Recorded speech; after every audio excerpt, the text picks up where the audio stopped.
अनुसार अयोध्या लौटने और अपना राजपाट संभालने के बाद श्री राम ने अश्वमेघ यज्ञ का विचार किया, जिसके लिए उन्होंने श्वेत अश्व के गले में रामराज का सोने का पट्टा डालकर उसे स्वतंत्र छोड़ दिया था। अश्वमेघ यज्ञ के अनुसार जहाँ जहाँ से भी उनका अश्व गुजरेगा वो सब राम राज्य का हिस्सा माना जाएगा। जब श्री राम ने अश्वमेघ यज्ञ किया तो यज्ञ का घोड़ा घूमते घूमते वीरमणि के राज्य देवपुर में जा पहुंचा। वीरमणि भगवान शिव का परम भक्त था और उन्हें वरदान था कि जब भी उनके राज्य पर किसी भी प्रकार का कोई भी संकट आएगा तब भगवान शिव स्वयं उनकी रक्षा के लिए आएंगे। वीरमणि के पुत्र रुक्मांगद ने जब यज्ञ के घोड़े को उसके राज्य में खुला घूमते देखा तो उसे बंदी बना लिया। ये बात जब शत्रुघ्न को पता चली तो उन्होंने देवपुर पर आक्रमण करने का निश्चय किया। हमारे प्रभु श्री राम के अश्व रोकने का साहस भला किसमें है? राजा वीरमणि तो हमें सीधा चुनौती दे रहे हैं। इस दुस्साहस का जवाब उन्हें जरूर मिलेगा। शत्रुघ्न अपनी सेना को लेकर देवपुर पहुंच गए, जो महाबली हनुमान, जामवंत और अन्य वीरों से सुसज्जित थी। हनुमान क्योंकि स्वयं शिव के रुद्र अवतार थे, इसीलिए उन्हें वीरमणि को मिला वरदान ज्ञात था। इसी कारण उन्होंने पहले वीरमणि को संधि का अवसर दिया। महाराज, आपके पुत्र ने प्रभु राम के अश्व को रोका है, जिसके परिणाम स्वरूप अब हमको आपसे युद्ध करना होगा। परंतु हम श्री राम की ओर से आपको संधि का अवसर देते हैं। कृपया कर आप अपने राज्य को राम राज्य में सम्मिलित अधीन कर लीजिए। हे महाबली हनुमान, मैं आपके सामर्थ्य से भली भांति परिचित हूँ, पर एक क्षत्रिय होने के नाते अपने राज्य को यूं किसी के भी अधीन करना मेरे गौरव के विरुद्ध होगा। अतः यज्ञ के नियम के अनुसार युद्ध ही एकमात्र हल है। हनुमान और शत्रुघ्न द्वारा संधि के प्रस्ताव को ठुकराने के बाद राजा वीरमणि और शत्रुघ्न की सेना में भयंकर युद्ध छिड़ गया। दोनों तरफ से बाणों की वर्षा होने लगी। चारों ओर चीखते चिल्लाते सैनिक भाग रहे थे। वहीं हनुमान जी ने जय श्री राम का नारा लगाते हुए अपने असीम बल का प्रदर्शन किया और वीरमणि की सेना को छिन्न भिन्न करते हुए आगे बढ़ने लगे। तभी आवेश में आए वीरमणि ने दिव्य अस्त्रों का प्रयोग कर अपने बाहुबल और युद्ध कौशल से सभी को अचंभित कर दिया। पर तभी भरत के पुत्र पुष्कल ने राजा वीरमणि पर बाणों से आक्रमण कर उन्हें घायल कर दिया। अपने राजा को घायल देखकर उसकी सेना अपनी जान बचाकर वहां से भागने लगी। तभी वीरमणि ने अपने आराध्य महादेव शिव को अपनी रक्षा के लिए पुकारा। हे देवों के देव महादेव, आपने मुझे और मेरे राज्य को अपने संरक्षण का वरदान दिया था। प्रभु, आपका ये भक्त असीम संकट में है, कृपया कर मेरे राज्य की रक्षा कीजिए। भक्त की गुहार सुन महादेव का ध्यान भंग हुआ और वो उठ खड़े हुए। महादेव शिव ने अपने एक जटा को तोड़ा, जिससे वीरभद्र की उत्पत्ति हुई। वीरभद्र, मेरे भक्त वीरमणि और उसका राज्य संकट में है। मेरे भक्त पर आक्रमण करने वालों का संहार करके ही लौटना। प्रभु से आज्ञा पाकर वीरभद्र युद्ध भूमि में जा पहुँचे और अपनी अति बलशाली 6 भुजाएं, जिनमें सभी प्रकार के प्रलयकारी शस्त्र थे, उनसे शत्रुघ्न की सेना पर आक्रमण कर दिया। प्रभु राम के सभी सैनिक वीरभद्र की दहाड़ से भयभीत होकर भागने लगे। अपनी सेना को यूं डरा हुआ देख शत्रुघ्न स्वयं वीरभद्र से युद्ध करने आ पहुँचे और दोनों में भयंकर युद्ध होने लगा। वीरभद्र शत्रुघ्न के हर एक बाण को विफल किए जा रहे थे। ये देखकर भरत के पुत्र पुष्कल उन दोनों के बीच में आ गए और एक भयंकर दहाड़ के साथ वीरभद्र ने पुष्कल का सर उसके धड़ से अलग करके उसका वध कर दिया, जिसे देख क्रोध में आकर शत्रुघ्न वीरभद्र से युद्ध करने लगे। उनका युद्ध 11 दिनों तक चलता रहा। अंत में वीरभद्र के प्रहार से शत्रुघ्न मूर्छित हो गए। शत्रुघ्न को मूर्छित देख हनुमान जी क्रोधित हो उठे और अपनी गदा लेकर सीधा वीरभद्र के सामने पहुंच गए और बोले, वीरभद्र सावधान! तुमने प्रभु श्री राम के कार्य में रुकावट पैदा करने का साहस कैसे किया? और मेरे प्रभु के प्रिय का वध करके तुमने अपनी मृत्यु को आमंत्रित किया है। मैं अपने प्रभु के आदेश का पालन कर रहा हूँ और उनके भक्त पर आए संकट को दूर करना ही मेरा धर्म है। काफी देर के वाद विवाद के बाद दोनों में से कौन किस पर भारी पड़ रहा था, ये कहना अत्यंत कठिन था। दोनों ही एक समान घायल थे। दोनों एक दूसरे पर भारी पड़ रहे थे, पर युद्ध का कोई भी निष्कर्ष नहीं दिख रहा था, जिसे देखकर सभी देवी देवता भयभीत होकर महादेव के पास कैलाश जा पहुँचे। हे महादेव, वीरभद्र और हनुमान में से कोई भी पीछे हटने को तैयार नहीं है। दोनों ही अपने प्रभु के कार्य को सिद्ध करने के लिए तत्पर हैं। पर प्रभु, इनके इस भयंकर युद्ध से चारों ओर विनाश की स्थिति उत्पन्न हो रही है। कृपया कर कुछ कीजिए प्रभु। जहां वीरभद्र मेरे कार्य को सिद्ध किए बिना नहीं लौट सकता, वहीं हनुमान भी प्रभु राम के कार्य को सिद्ध किए बिना पीछे नहीं हटेंगे। महादेव के इस उत्तर से सभी देवता विचार में पड़ गए और दूसरी तरफ युद्ध स्थल में हनुमान अपने बल का प्रदर्शन करते हुए रथ, वृक्ष और बड़ी बड़ी शिलाओं से वीरभद्र पर आक्रमण किए जा रहे थे, जिन्हें वीरभद्र एक ही झटके में विफल कर रहा था। कई दिनों तक चले इस घमासान युद्ध का जब कोई परिणाम नहीं निकलता दिखा, तब अंत में स्वयं महादेव शिव प्रकट हुए, जिन्हें देखकर सभी अपने स्थान पर स्थिर हो गए। हनुमान, तुम्हारे बल और प्रभु भक्ति का कोई तोड़ नहीं है। जिस प्रकार तुमने वीरभद्र से युद्ध किया है, उस प्रकार इस सृष्टि में युद्ध करना किसी के सामर्थ्य में नहीं है। हे महादेव, मैं तो सिर्फ अपने प्रभु के कार्य को पूरा करने के लिए तत्पर हूँ, परंतु वीरमणि को दिया आपका वरदान उस कार्य में अड़चन बन रहा है। जिस प्रकार तुम अपने कार्य से बंधे हो, उसी प्रकार मैं भी अपने भक्त को दिए वचन से बंधा हुआ हूँ। अब तुम्हें मुझे पराजित करके ही ये राज्य मिलेगा। महादेव शिव द्वारा कहे गए इन वाक्यों से हनुमान अत्यंत दुविधा में पड़ गए, पर अपने प्रभु के कार्य को सिद्ध करने हेतु उन्होंने कुछ और नहीं सोचा और महादेव शिव के साथ युद्ध करने लग गए। शिव ने अपने त्रिशूल से हनुमान पर प्रहार किया, जिन्हें हनुमान जी ने जय श्री राम का नाम जपते हुए निगल लिया और उन्हें एक खरोंच तक नहीं आई। अब इस युद्ध का भी कोई निष्कर्ष नहीं दिखाई पड़ रहा था। अंत में हनुमान जी के पराक्रम से प्रसन्न होकर शिव जी ने उन्हें वरदान मांगने को कहा। हे प्रभु, इस युद्ध में भरत के पुत्र पुष्कल मारे गए हैं और शत्रुघ्न भी मूर्छित हैं। इनके प्राणों की रक्षा के लिए मुझे द्रोणागिरी पर्वत पर संजीवनी औषधि लेने जाना होगा। अतः तब तक आप मुझे इनकी रक्षा का आश्वासन दीजिए। शिव जी द्वारा दिए वरदान हेतु हनुमान जी तुरंत ही संजीवनी बूटी ले आए, जिनसे पुष्कल और शत्रुघ्न पुनः स्वस्थ हो गए। परंतु अभी युद्ध समाप्त नहीं हुआ था। स्वस्थ होने के तत्पश्चात शत्रुघ्न और महादेव के बीच युद्ध होने लगा। जब शत्रुघ्न के जीतने की कोई भी आसार नहीं दिखाई पड़ रहे थे, तब हनुमान जी ने शत्रुघ्न को प्रभु राम को याद करने को कहा और क्षण भर में ही प्रभु राम युद्ध में पहुंच गए। श्री राम को देख भगवान शिव भी उनकी शरण में चले गए और वीरमणि आदि योद्धाओं से भी ऐसा ही करने को कहा। वीरमणि ने यज्ञ का घोड़ा भी श्री राम को लौटाने के साथ साथ अपना राज्य भी उन्हीं को सौंप दिया और इस तरह ये युद्ध समाप्त हुआ।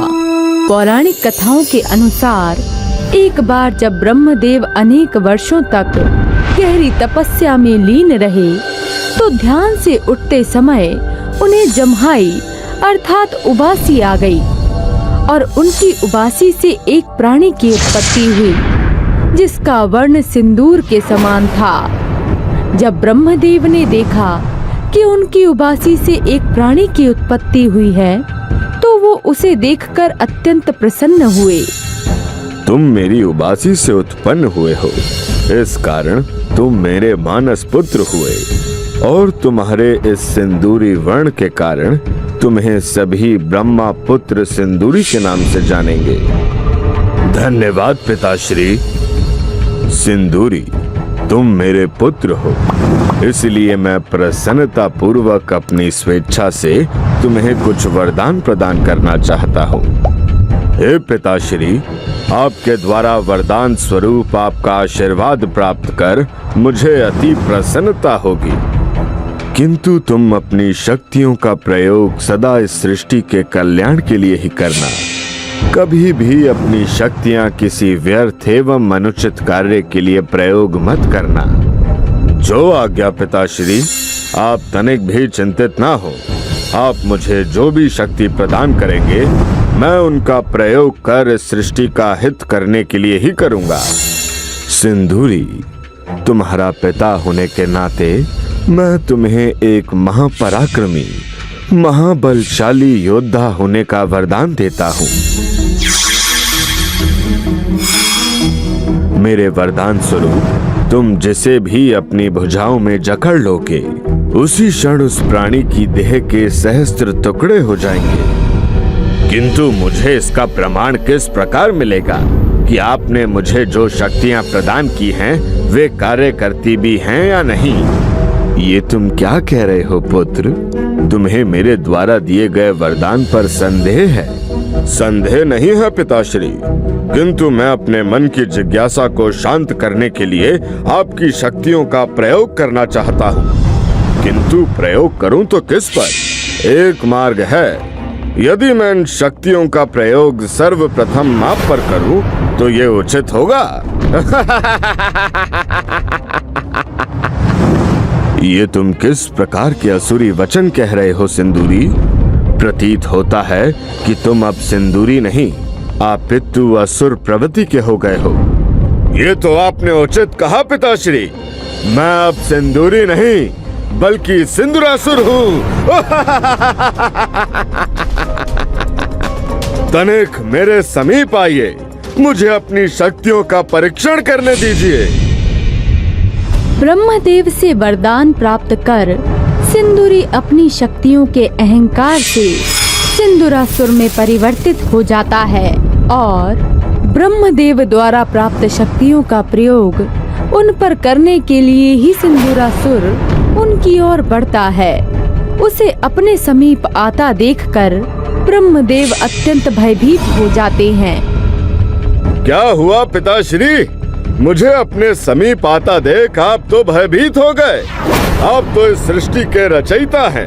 अपनी शक्तियों का प्रयोग कीजिए, आइए और युद्ध कीजिए मुझसे। तुम्हारे भीतर की असुरी भावों ने तुम्हें दूषित कर दिया है, इसलिए तुम अपनी जीवा से मुझे पिताश्री कहकर मत पुकारो दुष्ट। किंतु अब तो आप मेरे पिता होने के नाते मुझे वरदान प्रदान कर चुके हैं। अब यदि स्वयं की रक्षा चाहते हैं तो आपको मुझसे युद्ध तो करना ही होगा। मैं जब तक अपनी शक्तियों का परीक्षण नहीं कर लूंगा तब तक मैं शांत नहीं बैठूंगा। तुम अपनी शक्ति के परीक्षण के लिए मुझसे युद्ध करना चाहते हो, किंतु मैं तुमसे युद्ध करने में सक्षम नहीं। मैं तो सदैव ही ध्यान में लीन रहता हूँ, इसलिए मुझे युद्ध कौशल का तनिक भी अभ्यास नहीं। किंतु यदि तुम्हें युद्ध करना ही है तो वैकुंठ जाकर श्री हरि नारायण से युद्ध करो। वे युद्ध कौशल में निपुण हैं, इसलिए तुम जाकर उन्हें युद्ध के लिए ललकारो। इसके पश्चात सिंदूरासुर अपनी शक्तियों का परीक्षण करने श्री हरि नारायण से युद्ध करने वैकुंठ जा पहुंचा। नारायण, मैं ब्रह्मा जी का मानस पुत्र सिंदूरासुर हूँ। मेरे पिता ब्रह्मदेव का कहना है कि आप युद्ध कौशल में बड़े ही निपुण हैं, किंतु मुझे ये ज्ञात नहीं कि हम दोनों में से अधिक शक्तिशाली आप हैं या मैं। सिंदूरासुर, किंतु तुम्हें ये ज्ञात क्यों करना है कि हम दोनों में से अधिक शक्तिशाली कौन है? क्योंकि मेरे पिताश्री ने मुझे यह वरदान दिया है कि मैं जिसे भी अपनी भुजाओं में जकड़ लूंगा उसके शरीर के सहस्त्र टुकड़े हो जाएंगे।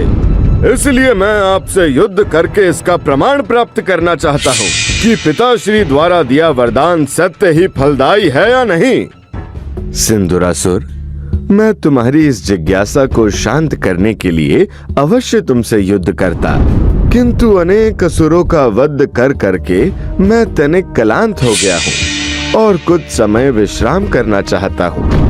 इसलिए तुम कैलाश पर जाकर कुमार कार्तिकेय को युद्ध के लिए ललकारो। महादेव पुत्र कार्तिकेय ही सभी देवताओं के सेनापति हैं और तुम्हारे साथ युद्ध करने में वो पूर्णतः सक्षम हैं। विष्णु जी के वचन सुनकर सिंदूरासुर कुमार कार्तिकेय से युद्ध करने कैलाश पर जा पहुंचा, जहां उसकी दृष्टि माता पार्वती पर पड़ी। जिस क्षण सिंदूरासुर ने माता पार्वती को देखा, उस समय माता पार्वती अपने हाथों से भगवान श्री गणेश की रचना कर रही थीं। माता पार्वती इस जगत की जननी है, जिनका रूप अत्यंत सुंदर एवं मनमोहक है। जब सिंदूरासुर की दृष्टि माता पार्वती पर पड़ी, तो वो उनके अत्यंत सुंदर रूप को देखकर उन पर मोहित हो गया और उसने माता पार्वती पर अपनी कुदृष्टि डाली। किंतु वो माता के समीप भी पहुंच पाता, उससे पूर्व ही माता पार्वती द्वारा मिट्टी से निर्मित किए गणेश जी ने अपनी अदृश्य शक्तियों से उस दुष्ट पर अदृश्य प्रहार किया, जिससे वो सीधा ब्रह्मदेव के चरणों में जा गिरा। तुम इसके ही योग्य हो सिंदूरासुर। तुमने मेरे पुत्र होकर भी स्वयं माँ आदि शक्ति पर अपनी कुदृष्टि डालने का नीच कृत्य किया है। मैं तुम्हें ये श्राप देता हूँ कि जिस जगत जननी माँ आदि शक्ति पर तुमने अपनी कुदृष्टि डाली है, उन्हीं का अनुज पुत्र तुम्हारे अंत का कारण बनेगा। आपके ही वरदान के अनुसार मैं सर्वशक्तिशाली हूँ और इस संसार में ऐसा कोई नहीं जो मेरा अंत कर सके। स्वयं पर नियंत्रण रखो सिंदूरासुर, वरना शीघ्र ही संसार से सदैव के लिए तुम्हारा अंत होना निश्चित है। ब्रह्मदेव द्वारा समझाने के पश्चात भी सिंदूरासुर अपने आसुरी कृत्यों में लीन रहता है। अनेक वर्षों तक सभी देवता उसके आतंक से भयभीत रहते हैं, जिसके बाद सभी देवतागण उसके अत्याचारों से मुक्ति पाने हेतु अपनी समस्या के समाधान के लिए महादेव की शरण में जा पहुंचते हैं। त्राहिमाम प्रभु, त्राहिमाम। उस दुष्ट सुंदरासुर ने हमें अपने अत्याचारों से व्याकुल कर दिया है। अब उस दुष्ट से आप ही हमारी रक्षा करें महादेव। इंद्रदेव, जब आपके साथ इस सृष्टि के रचयिता और पालनहार हैं, तो आपको मेरी सुरक्षा की भला क्या आवश्यकता आन पड़ी। महादेव, आप तो देवों के देव हैं, हम सबके आराध्य हैं। प्रभु, ब्रह्मदेव द्वारा दिए वरदान के कारण हम सिंदूरासुर का अंत करने में सक्षम नहीं हैं। सिंदूरासुर का अंत केवल और केवल आपके पुत्र विघ्नहर्ता गणेश द्वारा ही संभव है। इसलिए हम सहायता हेतु आपके समक्ष आ पहुँचे हैं। नारायण, यदि इस असुर का अंत प्रभु गणेश के हाथों संभव है, तब तो आपको पुत्र गणेश का ध्यान कर उन्हें इस दुष्ट के संदर्भ में अवगत कराना होगा। महादेव की आज्ञानुसार जैसे ही सभी देवतागण भगवान श्री गणेश का ध्यान करने के लिए अपने नेत्र बंद करते हैं, तो उसी क्षण सिंदूरासुर सभी देवताओं को ढूंढते हुए कैलाश पर आ जाता है। तो अब तुम लोग सहायता के लिए महादेव के पास आ पहुँचे हो, किंतु तुम्हें यह स्मरण अवश्य करा दूं कि महादेव भी तुम्हारी रक्षा करने में सक्षम नहीं। मैं सर्वशक्तिशाली हूँ। इस संसार में ऐसा कोई नहीं जो मुझसे तुम्हारी रक्षा कर सके, जो मुझे युद्ध में परास्त कर सके।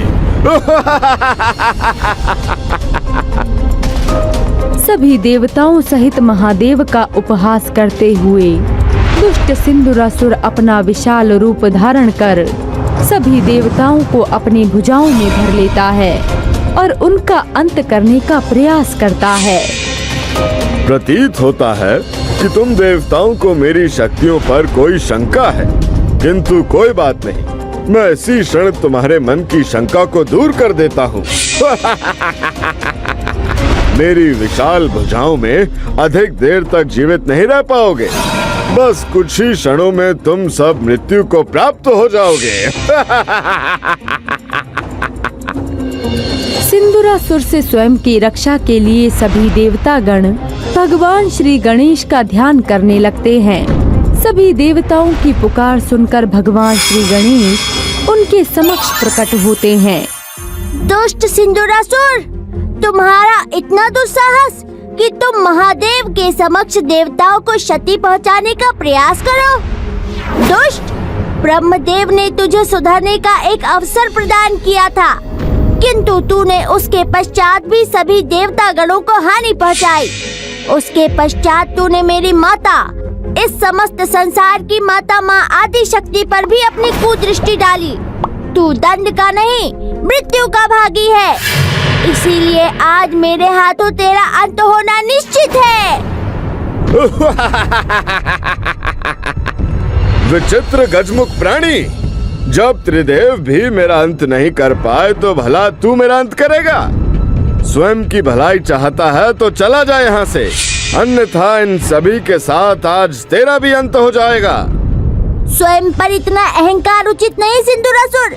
मेरा परिहास करने से पूर्व युद्ध भूमि में मेरा सामना करो, तब तुम्हें अवश्य ही ज्ञात हो जाएगा कि ये विचित्र गजमुख प्राणी तुम्हारी क्या दुर्दशा कर सकता है। तो तुम स्वयं को मुझसे अधिक शक्तिशाली समझते हो? यदि ऐसा है तो उचित है, करो मुझसे युद्ध। अभी तुम्हें ज्ञात हो जाएगा कि कौन किसकी क्या दशा करता है।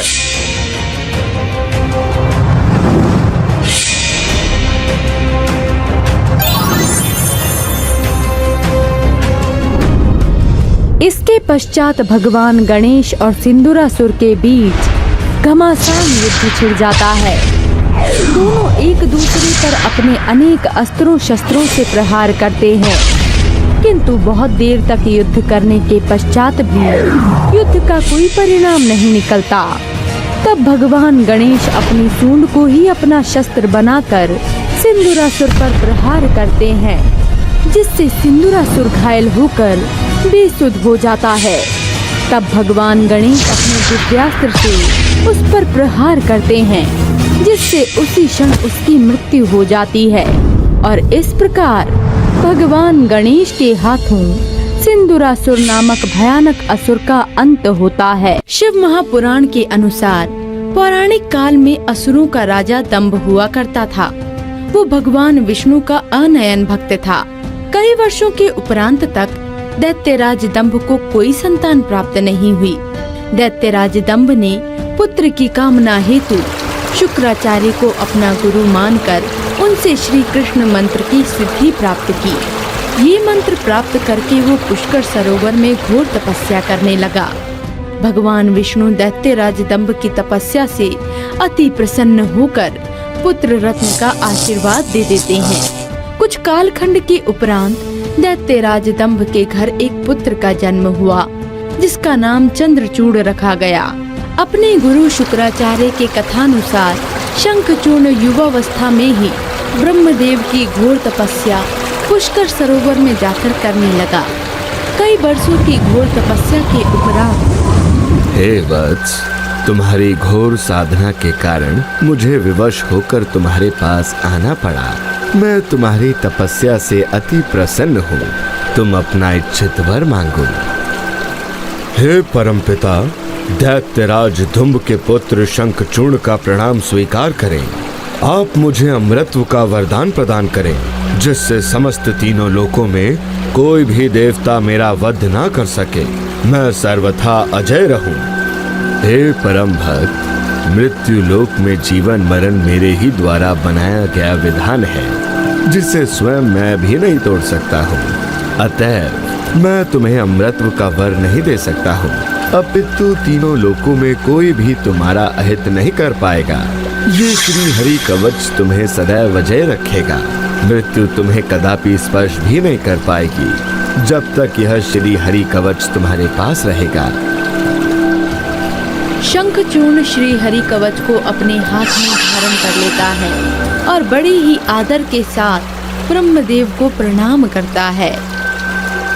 हे वत्स, तुम यथाशीघ्र बद्रीवन जाकर धर्मध्वज की तपस्विनी पुत्री तुलसी से विवाह करो। वो भी एक राक्षस कुल की शिव भक्त कन्या है। जब तक तुलसी देवी का तुम्हारे प्रति सच्ची निष्ठा रहेगी तब तक तुम अजय रहोगे। शंखचूर्ण ब्रह्मदेव को नमन करते हुए कहता है, जैसी आपकी आज्ञा परमपिता ब्रह्मदेव। तथास्तु। शंखचूड़ बद्रीवन जाकर तुलसी देवी के तपस्विनी स्वरूप को देखकर मोहित हो जाता है, क्योंकि तुलसी की सुंदर कोमल काया किसी अप्सरा की भांति प्रतीत हो रही थी। हे सुंदरी, अपना परिचय दो। तुम इस तपोवन में अकेली क्या कर रही हो? तुम्हें तनिक भी भय नहीं लगता इस घनघोर वन में?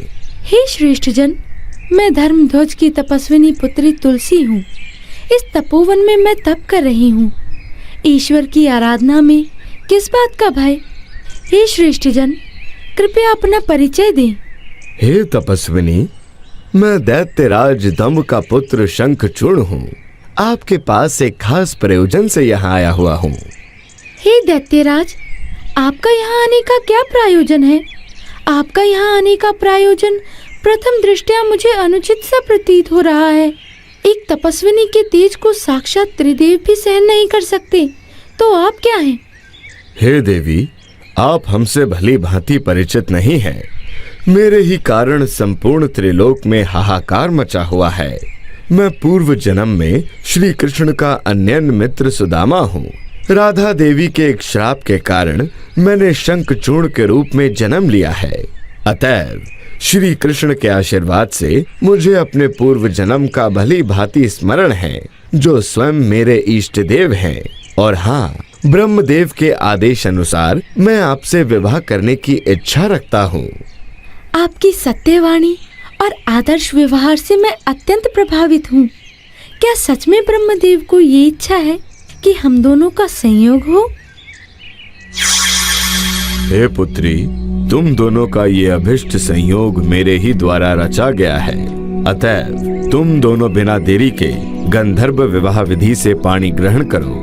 हे शंखचूर्ण, तुम एक श्रेष्ठ पुरुष हो और तुलसी देवी सती साध्वी रूप में लक्ष्मी स्वरूपा है। तुम दोनों के सद्गुणों का योग ही इस मिलन का कारण है। दोनों के विवाह के उपरांत शंखचूर्ण अपने बल से असुरों, दानवों, राक्षसों, गंधर्वों, नागों, किन्नरों, मनुष्यों तथा सभी प्राणियों पर विजय प्राप्त कर लेता है। भगवान श्री कृष्ण का परम भक्त होने के कारण उसके सभी अभीष्ट कार्य पूरे हो जा रहे थे। समस्त भूलोक पर मेरी जय जयकार हो रही है।